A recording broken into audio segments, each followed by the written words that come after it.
Pues llegó el momento de abordar en la edición número 63 de Conectados en la Noche la parte poética, y la parte poética la empezamos hoy con una entrevista a un escritor gallego de Santiago de Compostela. Te hablamos de Juan Besada.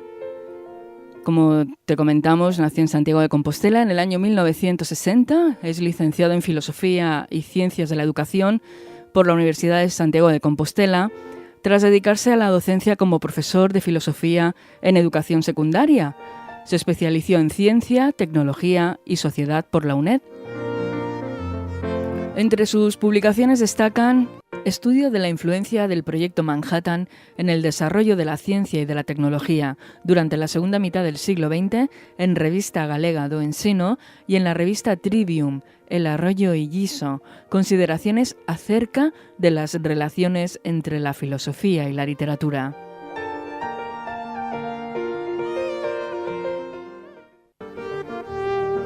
En el año 2004 salió a la luz su primer libro de poemas titulado Por no sufrir amnesia, de la editorial 3C3 Editores. Participó como escritor invitado en la Quinta Feria de Escritores del Paraguay, celebrada en abril de 2005 en Asunción, y 2013 fue el año del estreno en Buenos Aires de la obra de teatro Santa Égida, verano de 1936, en colaboración con Paula Fernández Barak. Con La piel encendida pretende ahora infundir en el lector o en la lectora una gota de aliento en medio de la barbarie. Tenemos a Juan al otro lado del hilo telefónico y con él nos trasladamos hasta la ciudad mágica de Santiago de Compostela. Juan, muy buenas tardes. Buenas tardes, Begoña. Muy buenas tardes. Ante todo, gracias por concedernos esta entrevista y por ser parte también de este Conectados en la Noche, hoy jueves. Gracias a ti por darme la oportunidad de estar con tus oyentes. Vamos a empezar, Juan, hablando de La piel encendida, comentando que el pasado año, concretamente el día 6 de noviembre, se presentó en Santiago de Compostela este poemario tuyo, La piel encendida, editado por Cuadernos del Laberinto, que por cierto quiero darle las gracias a Alicia Ares por ponernos en contacto contigo. Juan, tu voz se vuelve más íntima si cabe en este poemario, La piel encendida. Cuéntanos tú, que eres su creador, ¿qué nos podemos encontrar al iniciar este viaje con tus palabras? Porque es un un poemario que yo me he leído y realmente es un auténtico viaje. Sí, sí es un viaje. Toda escritura lo es, ¿no? Sobre todo para el lector. Un viaje, fíjate, yo creo que es incluso un viaje místico. También. Es un viaje, obviamente es un viaje erótico. Es un viaje cuyo protagonista, en principio, es el deseo vuelto un ovillo que se desdevana y se va deslizando a través del cuerpo amado.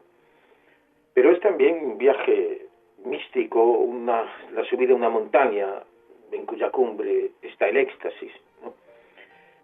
Es muchas cosas. De todas formas, la verdad, siempre es más fácil, o a mí al menos me es más fácil hablar un poco de los libros ajenos, esos que se hacen propios a través de la lectura, porque uno a fin de cuentas es lector, antes que nada, ¿no? Que de los libros propios, ¿no? Entonces, lo más que puedo hacer es ofrecerle al lector este viaje. Un viaje auténtico. A mí, ¿sabes la sensación que me dio cuando lo leí? Que era realmente un viaje, me imaginaba un paisaje, un valle o algo como una llanura extensa y luego, pues no sé, lo que es la historia que tú cuentas en esos 14 poemas, me daba a mí la sensación de que estaba haciendo realmente un viaje, ¿no? Y que el protagonista pues era el ovillo que tú detallas, que es el deseo auténtico, ¿no? Que hace y deshace conforme a él le conviene. Qué bonito lo que dices, muchas gracias. Sí. Realmente a mí me gusta mucho verdaderamente el prólogo escrito por Elena Uribe, en el cual ella efectivamente es quien comienza a hablar de viaje. La verdad es que yo hasta que leí su prólogo no había pensado en el poema como un viaje, en la historia del ovillo como el protagonista de un viaje, ¿no? Es ella quien me hizo quien me hizo caer en la cuenta. Es decir, una vez más el lector es quien hacen caer en la cuenta al autor Efectivamente. de lo que uno escribe, ¿no? Que Sí. siempre es un misterio. Sí, cada vez se descubren cosas nuevas y cada vez que lo lees descubres cosas nuevas y detalles también. Sí, efectivamente, sí. Supongo que sí. Sí, como hemos comentado, es un poema que está unido uno con otro, pero que son 14, ¿no, Juan? Sí, son 14 poemas y una introducción y un corolario. Sí. Bueno, yo he comentado lo del ovillo. ¿El ovillo se podría decir que es el protagonista o uno de los protagonistas? Sí, seguramente. Sí. El profesor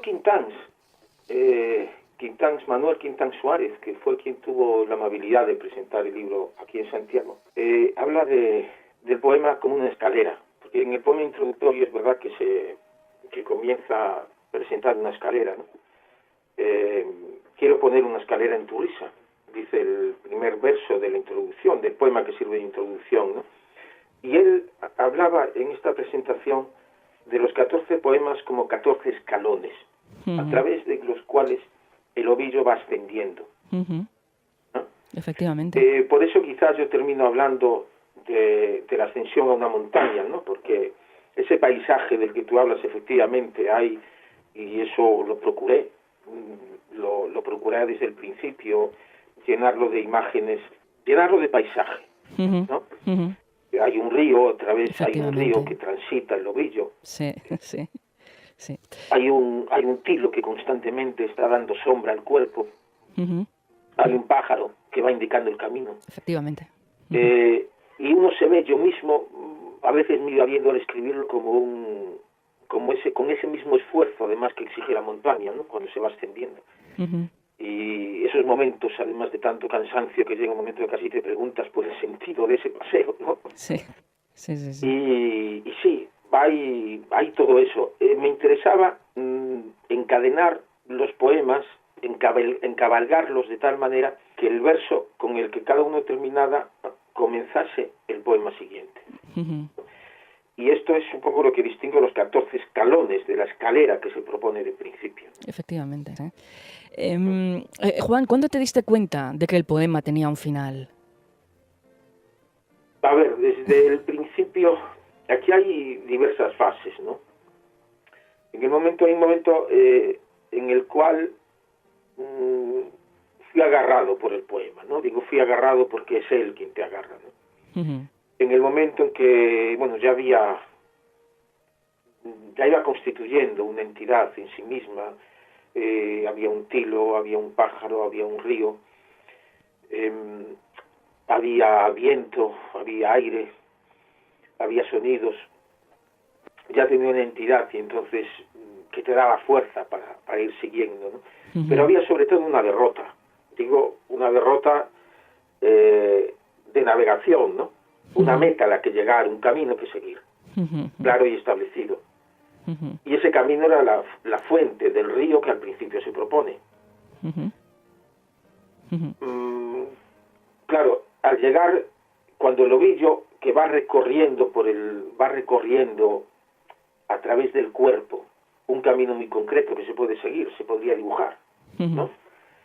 Creo, desde donde comienza hasta el final, y al alcanzar los humedales, cuando llega por fin a los humedales, llega la derrota que se había establecido, ¿no? La derrota que se había propuesto, ¿no? Sí. Alcanzan los humedales que, bueno, tampoco hay que explicar lo que son, está claro en el poema. Está claro, ¿no? Sí. Y entonces es esa sensación de que llega al final, cuando por fin recuerdo que que ya en los últimos días de esos 8 meses de trabajo intenso, en donde ya había encontrado la introducción, que era un poema curiosamente escrito 2 años antes. Luego, evidentemente, busqué un corolario, ¿no? Una adenda. Y encontré un poema escrito en marzo del 2005. Sí. Pero recuerdo aquí cerca de mi casa, un lugar al que mucha gente viaja, la Plaza del Obradoiro de Santiago. Por supuesto. Sí. En un momento, durante esos días, que era pleno verano, cuando quería descansar, despejarme, salía a ver turistas. Normalmente no lo hago, pero en aquella ocasión sí, a ver los turistas, cómo se mueven, cómo se manejan. Uh-huh. Y allí estaban los soportales. Yo, no sé, porque me había fijado en una mujer, que luego resulta que estaba esperando mientras su compañera de viaje hablaba por teléfono con alguien. Y de pronto me vino la idea de la garza, que ya había aparecido Uh-huh. en uno de los primeros poemas, y me volví corriendo a casa, y porque había aparecido de nuevo un nuevo elemento, o había recuperado un elemento, y bueno, lo terminé, me di cuenta, y acabó, ya no había más, Sí. ya no había más. Y ¿Sigues todavía presentando y promocionando La piel encendida, Juan? ¿Tienes todavía actos de presentación? Vamos a estar en la Feria del Libro de Madrid. Ajá. Y yo desde luego estoy encantado a acudir a cualquier lugar al que se me invite para comentar y leer. Hace no mucho tuve la oportunidad de compartir una tarde deliciosa con un grupo de lectura de un pueblo de la Costa de la Muerte que se llama Ponte do Porto.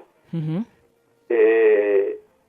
Y porque es realmente, para mí es delicioso compartir con los lectores el libro, ¿no? Porque a fin de cuentas es lo que tiene sentido. Es decir, Al fin, la literatura no existe sin un lector. A ti también te debe de aportar también lo que es la visión de la gente que te lee, claro. Sí, sí, Sí. Además, todos somos lectores. Todos, sí.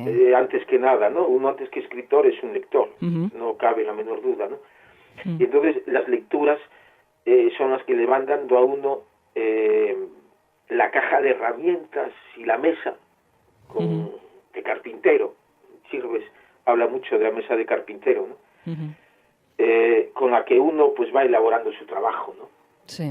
Y sí. como uno es lector fundamentalmente y uno aprende efectivamente de los libros que lee, pues compartir con los lectores pues la obra propia y la obra de otros de otros autores, que es de lo que uno finalmente termina hablando, ¿no? Eso me parece fascinante. Juan, hablando de poesía hoy día, hay una pregunta que suelo hacer a algunos de los poetas con los que tengo contacto. Bajo tu opinión, ¿cómo ves este género literario, la poesía hoy en día? ¿Se lee mucha poesía? ¿Qué papel juega hoy día la poesía? ¿Qué es lo que piensas? A ver, yo creo que la poesía siempre gozó de salud, siempre. De hecho, a veces da un poco escalofríos pensar por en la vida, al menos de nuestra cultura, digamos de la cultura occidental, eso que nació con los griegos, con la Grecia clásica, junto con el teatro, es el invento que más éxito ha tenido, ¿no? Uh-huh. Incluso más que la democracia, porque la democracia se ha recuperado en la época contemporánea, pero enseguida se perdió, ¿no? En su momento. Uh-huh. Entonces, siempre ha tenido salud, siempre fue algo muy popular. Aquí en Galicia están las releifas, a mí me resulta muy conmovedor cada vez que en los anaqueles donde está la poesía en las librerías y buscas algo, casi siempre encuentras una nueva edición de los 20 poemas de amor de Neruda, por ejemplo. Sí, es verdad, tienes toda la razón. Sí. Entonces, sí. Eso significa que tiene un éxito enorme. Hoy, gracias a Internet, por ejemplo, la cantidad de poetas jóvenes que están surgiendo que dominan la tecnología del vídeo. Y en este momento me estoy acordando de una poeta, creo que es de Navarra, que se llama Loreto Sesma, que tiene grabados una serie de vídeos con sus poemas en Internet que tienen un éxito enorme, tienen una cantidad de visitas importante, ¿no?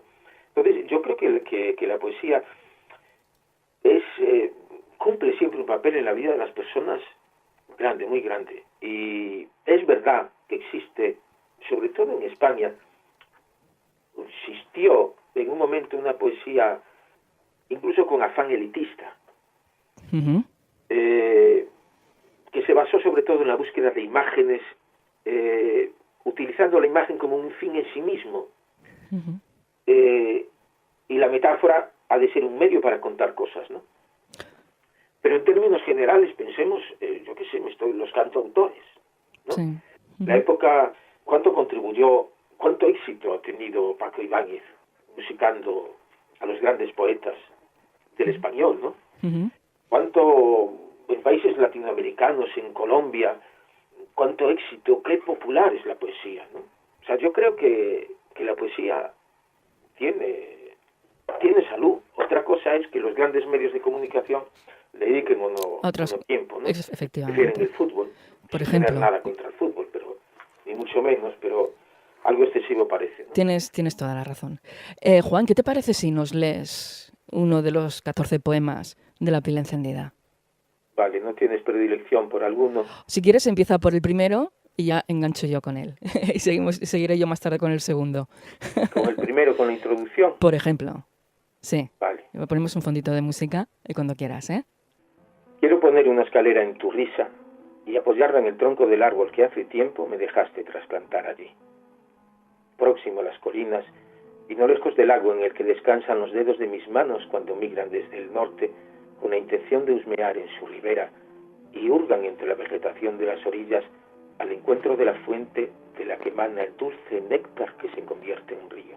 Una vez haya logrado instalar esa escalera, si me dejas, claro, y la escalera quede apoyada firmemente en el árbol del que te vengo hablando, estaré en disposición, quizá, después de haber subido, de resolver el misterio de si es ese el mismo río que nace luego en tus ojos. Muy bien, una introducción. Esa es la introducción. Imagínense cómo será el resto del poemario. Una belleza. Juan, ha sido todo un placer contar contigo esta noche. El placer ha sido mío. Buenas noites. Buenas noches. Vale, Juan, un saludo. Hasta luego. Muchas gracias. Vale, hasta ahora, hasta luego.